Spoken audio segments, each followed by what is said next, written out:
રાજકોટમાં સગીરા ઉપર દુષ્કર્મના કેસમાં કોર્ટે આરોપીને આજીવન કેદની સજા ફટકારી છે.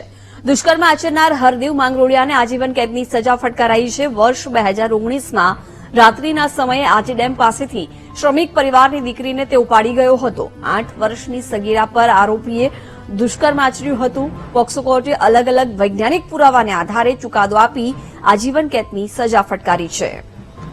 વિગતો મેળવીશું સંવાદદાતા શનિ પાસેથી. શનિ, દુષ્કર્મના આરોપીને આજીવન કેદની સજા સંભળાવાઈ છે, શું વિગતો?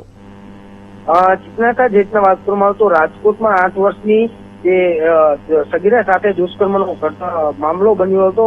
આ સમગ્ર બાબતને લઈને રાજકોટ સેશન કોર્ટ દ્વારા આરોપી હરદેવ માંગરોળિયાને આજીવન કેદની સજા ફટકારવામાં આવી છે. વર્ષ 2019માં બાળકીનું અપહરણ કરીને અવારા જે અવાવરૂ જગ્યા હતી તેમાં લઈ જઈને દુષ્કર્મ આચરવામાં આવ્યું હતું. સમગ્ર બાબતને લઈને તોરડા પોલીસ સ્ટેશન ખાતે અપહરણ, દુષ્કર્મ, પોસ્કો સહિતની કલમો હેઠળ આ ગુનો નોંધવામાં આવ્યો હતો. સીસીટીવીના આધારે આરોપીને ઝડપી પાડવામાં આવ્યો હતો. 2021માં તેમને વચગાળાને જામીન મળતા તે ફરાર થયો હતો. બાદમાં તેમને હરિદ્વારથી ઝડપી પાડવામાં આવ્યો હતો. હવે આ સમગ્ર બાબતને લઈને આ જે રાજકોટ સેશન કોર્ટ દ્વારા અત્યારે તેમને આજીવન કેદની સજા છે તે ફટકારવામાં આવી છે. જી બિલકુલ શનિ, આભાર જાણકારી આપવા બદલ.